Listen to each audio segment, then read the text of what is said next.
Good morning friends. तो friends, अगर आपके घर में छोटे छोटे बच्चे हो या फिर आप जब छोटे थे तब किसी बार या फिर कई बार आपके पेट में कीड़े जरूर हुए होंगे, जिसे हम मेडिकल लैंग्वेज में वर्म्स कहते हैं, यानी कि पेट के कीड़े। तो इस कंडीशन में क्या होता है दोस्तों, जो बच्चा रहता है उसकी डेवलपमेंट नहीं हो पाती। बच्चा जो भी खाता है वो उसको पेट को नहीं लगता है, फिर पूरे शरीर को नहीं लगता। बच्चे के पेट में दर्द रहता है, बच्चा ठीक से सो नहीं पाता, सोते वक्त वो रोने लग जाता है। ऐसी बहुत सारी जो तकलीफ है वो बच्चे को होती है। तो इस कंडीशन में क्या करते हैं, हम उसे दवाई देते हैं, जो गोलियां रहती है वर्म्स की वो देते हैं और उससे बच्चा ठीक हो जाता है। लेकिन इसी के साथ ही दोस्तों होम्योपैथी में एक बहुत ही बढ़िया मेडिसिन है जो कि खासकर बच्चों के जो पेट के वर्म्स रहते हैं उसी के लिए बनाई गई है। तो आज की इस वीडियो में मैं आपको उसी मेडिसिन के बारे में बताऊंगा, साथ ही साथ आपको उस मेडिसिन को कैसे देना है और कितनी पोटेंसी और कितनी बार देना है ये भी बताऊंगा। दोस्तों, इस मेडिसिन को तभी देना है जब उसके सारे सिम्टम्स और आपके बच्चे के सिम्टम्स मैच हो जाए, यह बात याद रखिए। तो चलिए, और अगर आप कॉलेज स्टूडेंट है तो इस वीडियो में मैं आपके लिए इस रेमेडी के नोट्स भी लेकर आया हूँ, जो आपको मैं डिस्क्रिप्शन में दे दूंगा, वहाँ से आप डाउनलोड कर सकते हैं। लेकिन उससे पहले वीडियो को पूरा देखिए और साथ ही अगर आप चैनल पर नए हैं तो जल्दी से सब्सक्राइब कीजिए ताकि ये वीडियो और लोगों तक पहुँच पाए। तो इस वजह से हमारी कम्युनिटी स्प्रेड होने में मदद हो जाएगी और उनको भी काफ़ी ज़्यादा हेल्प हो जाए। इसी के चलते वीडियो पसंद आए तो एक लाइक ज़रूर बनता है। तो चलिए बिना देरी के वीडियो को शुरू करते हैं।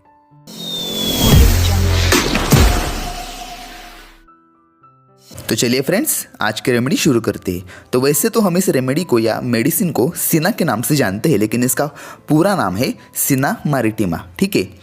और ये प्लांट किंगडम से बिलोंग करती है। और दोस्तों, इस मेडिसिन का जो कॉमन नेम है वो है वर्म सीड। अब जाहिर सी बात है, पेट की समस्या यानी पेट के कीड़ों में काम आएगी, तो इसी की तरह इसका कॉमन नेम भी वर्म सीड है।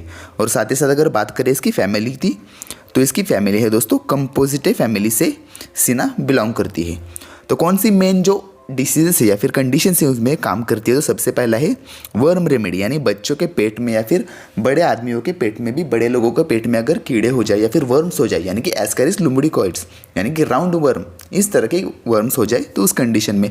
साथ ही साथ क्रॉस एंड इरिटेबल चाइल्ड, बच्चे बहुत ज़्यादा क्रॉस है, सुनते नहीं और बहुत ज़्यादा चिढ़ जाते हैं, अपने किसी को अपने पास नहीं आने देते, इस टाइप के बहुत ज़्यादा शैतान बच्चे उस कंडीशन में। और साथ ही साथ इम्पेयर्ड न्यूट्रिशन, यानी कि बच्चों का ठीक से भूख न लगना या फिर पेट में कीड़ों की वजह से न्यूट्रिशन में बिगाड़ हो जाना, इस कंडीशन में। अब कॉन्स्टिट्यूशन की बात करें तो डार्क हेयर्स, फेस पेल, डार्क ग्रीन अराउंड आइज। तो बच्चों के जो हेयर्स रहते हैं वो काफ़ी ज़्यादा डार्क और ऐसे काले रंग के होते हैं, एकदम डार्क काले रंग के। फेस थोड़ा सा पेल रहता है क्योंकि न्यूट्रिशन नहीं है, जो कुछ न्यूट्रिशन है सारा का सारा कीड़े खा रहे हैं, वो वर्म्स खा रहे हैं, इसीलिए बच्चा माल न्यूट्रेट रहता है। साथ ही साथ डार्क रिंग अराउंड आइज और वन चिक रेड एंड वन चिक पेल, ये बहुत ज़्यादा कैरेक्टरिस्टिक सिम्टम है दोस्तों सिना के बारे में। बच्चे का जो गाल रहते हैं उनमें से एक गाल थोड़ा सा हमें सफ़ेद टाइप का दिखेगा और दूसरा गाल रेड टाइप का दिखेगा। ये बात का आपको नोटिस करनी है, ज़रूर ध्यान रखिए। अब देखिए, अब मैं आपको बताता हूँ कि सिना के जो मेंटल सिम्टम्स रहते हैं, ठीक है, गाइडिंग सेंटर्स में देखेंगे मेंटल सिम्टम्स, यानी कि बच्चा मेंटली किस तरह का रहता है, कितना चिढ़ता है, उसकी कैसी आदतें रहती है, किसका सुनता है नहीं सुनता है, ये भी चीज़ें हमें होम्योपैथिक मेडिसिन को प्रिस्क्राइब करते समय ध्यान रखनी होती है, ठीक है। तो सबसे पहला है इल ह्यूमर्ड, यानी कि कुछ बच्चे होते हैं जो बहुत ही आज्ञाकारी होते हैं। आपको पता होगा, माँ बाप की सुनते हैं, अपने घर वालों की सुनते हैं, किसकी भी सुनते हैं, लेकिन कुछ कैसे होते हैं, बिल्कुल सुनते नहीं, हम अगर कुछ बताए तो उल्टा करते हैं, इस टाइप के बच्चे यानी इल ह्यूमर्ड। दूसरा है not want to be touch और कम नियर हिम। अगर आप इस बच्चे के पास जाइए या इसे अपने पास बुलाए तो उसे बिल्कुल पसंद नहीं है, वो बिल्कुल आपके पास नहीं आएगा, दूर से चला जाएगा या फिर आपको ऐसे जीप दिखाकर आपको चिढ़ाकर वहाँ से निकल जाएगा, इस टाइप के बच्चे। तीसरा है wants to be carried but carrying gives no relief. बच्चा चाहेगा कि उसका माँ या उसके पिता उसको उठा के ले ले, ठीक है, लेकिन जब भी उठाएंगे उसके माँ बाप तो जाहिर क्या होना चाहिए कि बच्चे को अच्छा लगना चाहिए, लेकिन उठाने के बाद भी बच्चे को बिल्कुल अच्छा नहीं लगता। फोर्थ है दोस्तों desire many things but refuses when given. अब बच्चा क्या करेगा, मुझे ये चाहिए, मुझे वो चाहिए, तो माँ बाप क्या करेगा, उसे ला के देंगे, लेकिन ला के देने के बाद भी ये ठीक से नहीं बैठेगा, ये क्या बोलेगा, नहीं अब मुझे नहीं चाहिए, लेके जाओ इसे। पहले तो मांगेगा ये दो मुझे वो दो, लेकिन ला के देने के बाद वो उसे ठुकरा देगा, वो उसे एक्सेप्ट नहीं करेगा, बोलेगा मुझे नहीं चाहिए। इस तरह की इसकी मेंटल स्टेट रहती है। अब मैं आपको बताता हूँ कि फिजिकल स्टेट, यानी फिजिकली कौन कौन से सिम्टम्स अगर आपको बच्चे में दिखे तो आपको जान लेना है कि उसके पेट में वर्म्स है, और साथ ही साथ आप सिना को प्रिस्क्राइब कर सकते हैं। तो सबसे पहला है कैनाइन हंगर, यानी कि हंग्री आफ्टर फुल मील। दोस्तों कैनाइन हंगर का मतलब रहता है कि बार बार भूख लगना, एक बार खाना खाया फिर दोबारा भूख लगना, या फिर एक टाइम खाना खाया थोड़ा सा ही खाना फिर बार बार खाते रहना।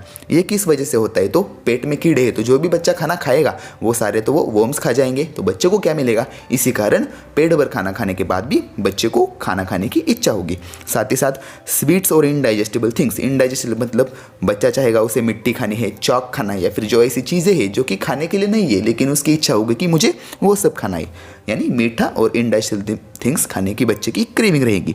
सेकंड है दोस्तों स्लीप, तो sleeps in elbow position, sleeps in knee elbow position, cries after wake up.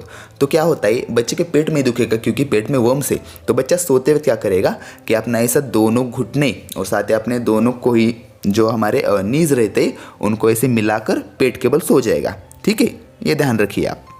और साथ ही साथ क्या होगा दोस्तों, जब भी क्या होगा बच्चा सोएगा तो सोने के बाद अगर मान लो कि वर्म्स पेट में इधर उधर उथल मचा रहे हैं तो बच्चे के पेट में दुखेगा और दुखते ही उसकी नींद खुल जाएगी और जाहिर सी बात है कि नींद खुलने से वो रोने लगेगा।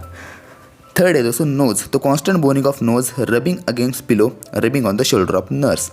तो क्या होता है कि वर्म्स क्या कहते हैं, पेट में इधर उधर उनका ट्रैवल चालू रहता है, तो कई बार क्या होता है कि वो रात के समय नोज़ तक आ जाते हैं या फिर हमारे एनल ऑरिफाइस की तरफ आ जाते हैं। तो उस कंडीशन में क्या होगा कि नोज़ में काफ़ी ज़्यादा इचिंग रहती है, तो उसी इचिंग की वजह से बच्चा बार बार अपने नोज़ में उंगली करता रहेगा या फिर पिलो, सोते वक्त पिलो पर उसे रफ करेगा, या फिर अगर किसी नर्स ने उसे उठाया हुआ है या फिर मदर ने तो उसकी शोल्डर पर अपनी ऐसी नाक रगड़ेगा। फोर्थ पॉइंट है टंग, तो सिना पेशेंट की टंग बेबी की हमेशा क्लीन रहेगी। अब क्लीन रहते देखो, जिसको भी एब्डोमिनल प्रॉब्लम्स है जाहिर सी बात है उसकी टंग क्लीन नहीं रहती, लेकिन यहाँ पर एब्डोमिनल प्रॉब्लम्स वर्म्स की वजह से, तो हमें याद रखने के लिए ऐसा याद रखना है कि वर्म्स उसके मुंह से बाहर आएंगे और उसकी जीभ पर जो भी है वो सब चाट लेंगे या फिर वो सब खा लेंगे, तो इसकी वजह से उसकी टंग क्लीन है। ये आपको याद रखने के लिए ज़रा सी ट्रिक लगानी है, लेकिन आपको याद रखते हुए ये ध्यान रखना है कि पेशेंट जिसके पेट में वर्म्स है उसकी जीभ क्लीन रहेगी। फिफ्थ पॉइंट है यूरिन, तो यूरिन कैसी रहेगी? मिल्की एंड टर्बिड रहेगी, ऐसे थोड़ी सी धुंधली सी उसकी यूरिन रहेगी। ठीक है, एक और है, कई बार वर्म्स की वजह से बच्चे में कफ की प्रॉब्लम होती है, लेकिन उस कफ में एक्सपेक्टोरेशन कोई भी नहीं रहता, कफ ड्राई रहता है और स्पैस्मोडिक, यानी कि एक हाथ बार आ जाए तो ऐसे बहुत ज़्यादा देर तक आएगा, ऐसा 1-2 मिनट तक रुकेगा नहीं इस कंडीशन का। और साथ ही साथ बच्चा जब भी स्पीक यानी बोलने की ट्राई करेगा तो उस समय पर कफ ज़्यादा बढ़ेगा। अब देखिए, अब बात करते हैं कि जनरल मॉडलिटीज़ की। ठीक है, तो जनरल मॉडलिटीज़ में दोस्तों जो तकलीफ बढ़ती है यानी एग्रेवेशन जो होता है वो किस चीज़ से रहता है? तो सबसे पहले स्वीट यानी कि मीठा खाने से तकलीफ ज़्यादा बढ़ती है, साथ ही साथ ओवर ईटिंग से, ज़्यादा खाने से भी तकलीफ बढ़ती है। और जो अच्छा लगता है बच्चे को, तो जब भी उसका पेट दुखेगा तो वो पेट के बल सोने से उसे अच्छा लगता है।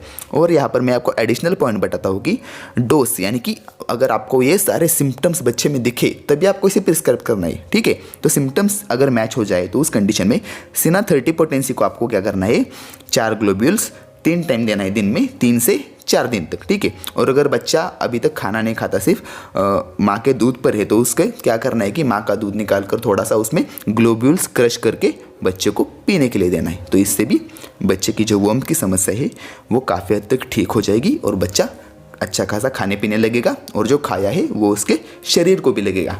ठीक है, और इसके साथ ही जो बच्चा जो इरिटेबल है, पीविश है, थोड़ा क्रॉस, इल ह्यूमर्ड है, इसमें भी आपको बहुत सा चेंजेस यानी कि इम्प्रूवमेंट आपको दिखाई मिलेगी।